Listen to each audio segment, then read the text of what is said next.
¿Qué es el espacio y el tiempo? ¿Son algo real o son más bien algo que pone el sujeto en sus experiencias de conocimiento? Dicho en otras palabras, si suena un árbol en medio de un bosque y no hay nadie para verlo ni para escucharlo, ¿realmente se ha producido ese sonido? Algo parecido es lo que podríamos pensar sucede con el espacio y el tiempo. Esa era la postura de Immanuel Kant, que hoy examinaremos en este tema de filosofía de la naturaleza.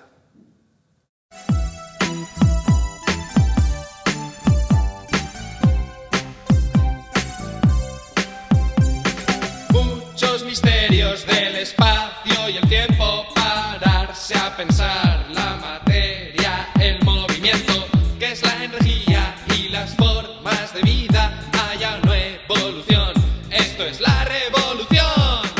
Usa la cabeza, filosofía de la naturaleza. Usa la cabeza, filosofía de la naturaleza. Sabios ancestrales, todo empieza con tales, después la ciencia moderna ofrece otra respuesta. La mecánica cuántica, una historia fantástica por la indeterminación, sea onda o electrón. Usa la cabeza, filosofía de la naturaleza. Usa la cabeza, filosofía de la naturaleza. Usa la cabeza, filosofía de la naturaleza. Usa la cabeza, filosofía de la naturaleza. Königsberg, finales del siglo XVIII. El profesor Immanuel Kant está pensando acerca de la naturaleza y el espacio y el tiempo, pero en realidad tiene un problema más de fondo que quiere resolver, y es, ¿realmente tenemos un conocimiento seguro de la realidad? ¿Realmente podemos saber algo con certeza? Es decir, ¿puede el ser humano hacer ciencia o no es la ciencia más que un constructo que nos da un conocimiento probable? Esa era la postura que Kant había leído en el filósofo David Hume, que en sus propias palabras dijo que le había despertado de su sueño dogmático. ¿Qué es el sueño dogmático del que habla Kant? Es pensar que uno puede asumir un conocimiento, una idea, sin tener una experiencia de conocimiento empírica y directa. Porque Hume había dicho, el único conocimiento válido es el de la experiencia empírica. Pero claro, toda experiencia empírica presenta un problema. Y es que una experiencia empírica es particular, es concreta. Yo puedo ver un árbol, su color, su figura, pero siempre va a ser el color y la figura de ese árbol en concreto. No puedo decir todos los árboles son verdes o todos los árboles tienen este tamaño determinado, porque diríamos, ese color, ese tamaño corresponde a un árbol en concreto. La experiencia empírica de conocimiento es particular y concreta. Immanuel Kant estaba muy preocupado con esta cuestión y quería saber, ¿realmente tenemos a la hora de hacer ciencia algún elemento objetivo que no depende únicamente de la experiencia? Es decir, ¿es la ciencia algo universal, algo objetivo que compartamos todos los seres humanos y que no pueda darnos únicamente un conocimiento probable? En este sentido, Kant se había apoyado en una distinción que ya había hecho más o menos Hume entre juicios sintéticos y juicios analíticos. Los juicios sintéticos son aquellos que nos aportan conocimiento acerca del mundo, es decir, que nos dicen algo nuevo. Por ejemplo, si yo digo que una mesa pesa 10 kilos, yo solo podré justificar ese conocimiento si mido la mesa, es decir, si tengo una experiencia concreta de la mesa y la he medido. No puedo decir que la mesa pesa 10 kilos si previamente no la he medido. Tengo que haber tenido una experiencia de conocimiento directo. Y por otro lado están los juicios analíticos. Los juicios analíticos son aquellos que no nos dicen algo nuevo sobre el mundo, sino que expresan simplemente una propiedad del sujeto de predicación. Como por ejemplo si yo dijera, la mesa sirve para sostener algo. diríamos, el hecho de sostener algo es algo que está contenido en la definición de mesa. Por el hecho de decir que la mesa sostiene algo o que toda mesa sirve para sostener algo, no estoy más que expresando lo que quiere decir el mismo concepto de mesa. No digo nada nuevo sobre mi conocimiento de la mesa. Ahora bien, para que un conocimiento esté justificado, tengo que tener una experiencia. Es decir, tengo que tener un conocimiento sensible, empírico, que me diga algo nuevo. Es decir, los juicios analíticos aportan muy poco. En realidad, los que aportan realmente a la hora de hacer ciencia son los juicios sintéticos. Otra distinción de juicios que había hecho Immanuel Kant es la distinción entre juicios a priori y juicios a posteriori. Los juicios a priori son aquellos que no dependen de la experiencia para poder ser justificados. Es decir, los puedo decir antes de tener una experiencia, por eso son a priori. Por ejemplo, si yo digo toda mesa es algo que sirve para sostener otras cosas, no necesito tener experiencia de la mesa para justificar eso. Podríamos decir, igual que yo puedo decir, un unicornio es un caballo con un cuerno. Evidentemente los unicornios no existen, pero yo puedo inventarme el concepto de unicornio y establecer una serie de propiedades, analizando un concepto que yo manejo en mi cabeza. Claro, los juicios a priori de alguna manera no son los que interesan a la ciencia, o diríamos, sirven solamente como relaciones analíticas. Por eso había dicho Kant, normalmente los juicios analíticos son juicios a priori, mientras que los juicios sintéticos son juicios a posteriori. Esa es la distinción. Juicios analíticos, juicios sintéticos, juicios a priori, juicios a posteriori. Los juicios a posteriori se justifican en la experiencia. Es decir, yo solo puedo decir o solo puedo mantener un juicio a posteriori una vez he tenido la experiencia. Si yo digo, volviendo con el ejemplo de antes, si yo digo que la mesa pesa 10 kilos, eso solo lo puedo decir una vez he medido la mesa, una vez he tenido experiencia de la mesa, nunca antes. Claro, los juicios sintéticos son a posteriori, por lo tanto, yo solo puedo mantenerlos o solo puedo justificarlos en la medida en que he tenido experiencia. La gran pregunta de Kant va a ser, ¿son posibles los juicios sintéticos a priori? Es decir, ¿es posible establecer juicios sintéticos, es decir, juicios que aporten conocimiento a priori, es decir, antes de tener ninguna experiencia? Volviendo al ejemplo de la mesa, yo puedo decir algo de la mesa, sobre alguna de sus propiedades, sin tener una experiencia directa o, diríamos, o quizás en el mismo momento de la experiencia que haya algo objetivo y previo a la experiencia que yo pueda establecer como científico, como objetivo y como válido. Esta es la gran pregunta de Kant, ¿vale? Si son posibles los juicios sintéticos a priori, es decir, juicios que aporten conocimiento y que no dependan de la experiencia. Claro, eso así de entrada nos suena como una cosa muy rara. Diríamos, hombre, si aporta conocimiento tiene que depender de la experiencia. La conclusión, ya veremos, que a la que va a llegar Kant es que son posibles un tipo de juicios sintéticos a priori que diríamos que aportan conocimiento y que, hombre, no dependen de la experiencia, pero que se dan junto a la experiencia. Para examinar esta cuestión, Kant va a tener un fundamento sólido sobre el cual establecer una filosofía, lo que él va a llamar una filosofía trascendental. Sabemos que su gran obra es la crítica de la razón pura. Y la crítica de la razón pura, la primera parte de la estética trascendental, lo que se va a preguntar Kant es ¿a qué se debe la validez de ciertos juicios científicos? ¿No? Porque, diríamos, para Kant hay algo claro y seguro, y es el factum de la ciencia. Hay de cosas de las que no podemos estar seguros, pero de algo podemos estar seguros, y es que la ciencia existe y la ciencia funciona y la ciencia es siempre para todos la misma. Es decir, que si un chino hace biología y un español hace biología, los dos hacemos la misma biología y funcionan las mismas leyes de la biología. Y si yo, por algún casual del destino, pues resulta que empiezo a hacer geometría y un japonés, un indio o un americano hacen geometría, todos hacemos la misma geometría. Piensa Kant, si eso es así, es porque tiene que haber un fundamento objetivo, válido para todos. Es decir, que la geometría, igual que la aritmética, igual que la física, debe la objetividad de su conocimiento a algo que no es puramente empírico, como había pensado Hume. Hume pensaba que simplemente esos enunciados eran científicos porque se basaban en la experiencia. Kant va a decir, sí, pero es que quizás en la experiencia hay algo previo a la experiencia objetivo que pone el sujeto en su conocimiento. Y esos son los juicios sintéticos a priori. Por eso diríamos, la piedra fundamental del edificio kantiano, de la crítica de la razón pura, es el factum de la ciencia. Hacemos ciencia, en concreto hacemos geometría, hacemos aritmética y hacemos física, y esas tres ciencias son válidas para todos de manera objetiva y universal. Si eso es así, damas y señores, piensa Immanuel Kant, entonces podemos decir que la ciencia es objetiva y por lo tanto que tiene que haber algún tipo de juicios sintéticos a priori.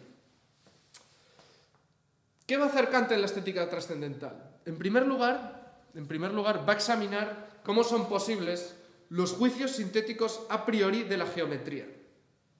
La geometría, que es una ciencia válida para todos, porque ya Euclides, hace un montón de siglos, había establecido una geometría basada en 5 postulados muy sencillos.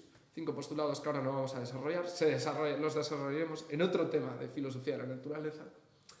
Pero diríamos, esa geometría de Euclides describió un espacio homogéneo, absoluto, siempre igual, y que siempre es válido para todos.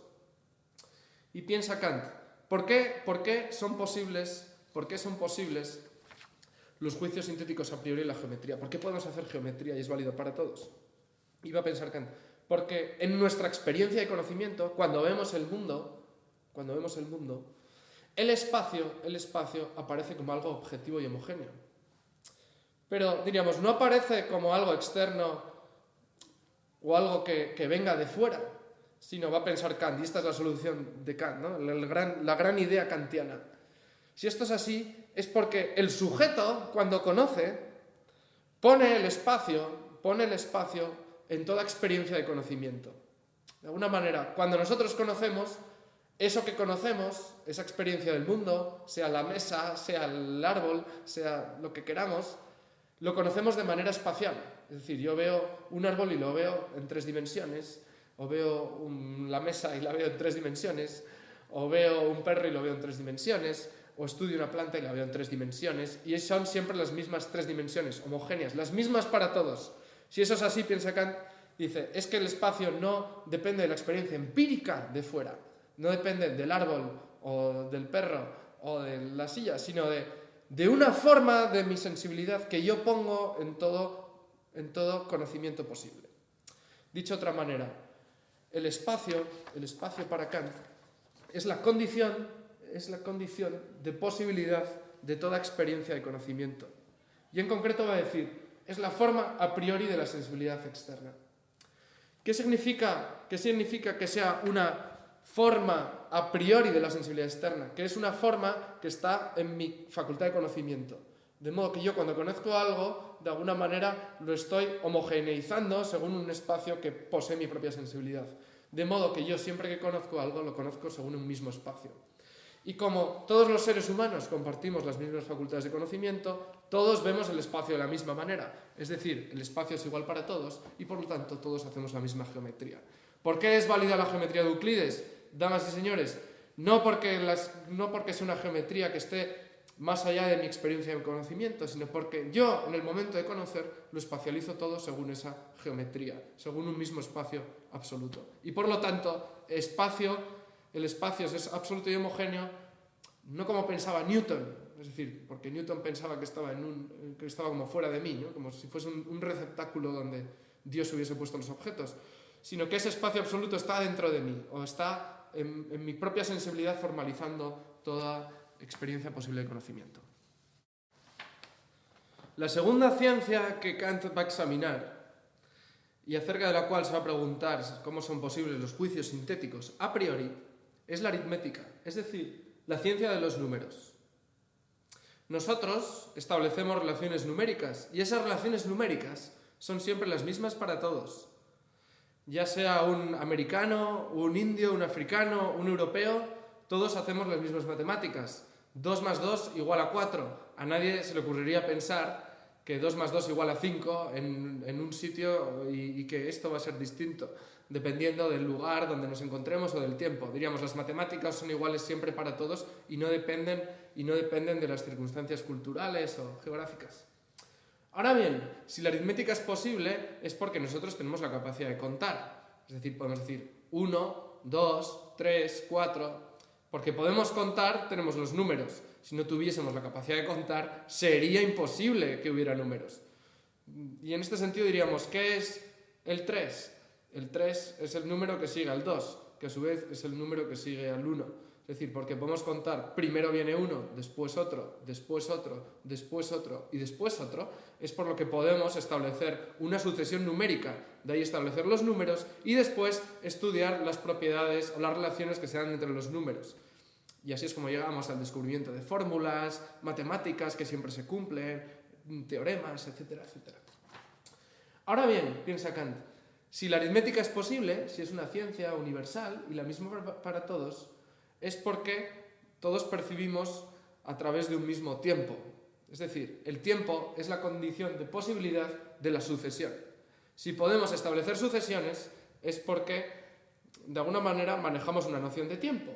Y entonces podemos decir, el 1 viene después del 2, el 1 viene antes del 2, y después viene el 3, y después el 4, y así sucesivamente. Es decir, porque tenemos la capacidad de contar, establecemos sucesiones. Primero uno, después otro. 1, 2, 3, 4, y hacemos números. Pero claro, si esto es así, piensa Kant, y el tiempo es siempre el mismo para todos, y el tiempo no cambia, necesariamente es que el tiempo es una forma a priori de nuestra sensibilidad. Lo que pasa es que, así como el espacio era una forma a priori de la sensibilidad externa, piensa Kant, el tiempo es más bien una forma a priori de la sensibilidad interna. Es decir, cuando percibimos algo, lo percibimos espacialmente, y en nuestra sensibilidad interna, es decir, luego ya en nuestra memoria, en nuestra imaginación, lo colocamos en un lugar en el tiempo. Es decir, tenemos como una forma a priori en el tiempo en el cual vamos colocando nuestras experiencias. Pero claro, esto es muy importante porque entonces el tiempo no es algo externo a nosotros, no es algo que esté fluyendo más allá de mí, sino que más bien es algo que está fluyendo dentro de mí, diríamos, o en la medida en que yo estoy percibiendo el mundo, tengo ese fluir temporal que hace que yo coloque mis experiencias de conocimiento en una determinada sucesión. Por eso, y aquí es donde llegamos a la conclusión de Kant, una conclusión que va a ser tan importante para la filosofía, no solo la filosofía de la naturaleza, sino la filosofía en general, y es que espacio y tiempo, diríamos, no existen en sí mismos. Es decir, no podemos decir que haya un espacio y un tiempo fuera de mí, porque en último término yo no puedo afirmar con certeza que exista algo fuera de mí, lo único que tengo es mi experiencia de conocimiento. Y ahora bien, en esa experiencia de conocimiento, cuando yo conozco el mundo, hay algo que yo como sujeto, pero no como sujeto Pepito de los Palotes, sino como Manolo Cruz, sino como sujeto trascendental, es decir, como sujeto que está conociendo y es un sujeto que es común a mí y es común a una persona de China, una persona de América, una persona de la India, es decir, a yo como sujeto que conozco y tengo unas facultades de conocimiento, tengo una forma de la sensibilidad a priori, que es, en el caso de la sensibilidad externa, el de espacio, y en el caso de la sensibilidad interna, el tiempo. Pero diríamos, espacio y tiempo no existen en sí mismos, son solo formas de mi sensibilidad a priori. Por eso, la geometría y la aritmética son válidas siempre y válidas para todos. Por eso, diríamos, son ciencias establecidas y que no podemos dudar. La siguiente ciencia acerca de la cual Kant se va a preguntar por la validez de los juicios sintéticos a priori es la física. Pero eso ya no lo examina la estética trascendental. Y eso ya no nos interesa tanto a nosotros. Porque diríamos, eso ya entra dentro del campo de la epistemología y a nosotros sobre todo lo que nos interesa es examinar la cuestión acerca del espacio y el tiempo.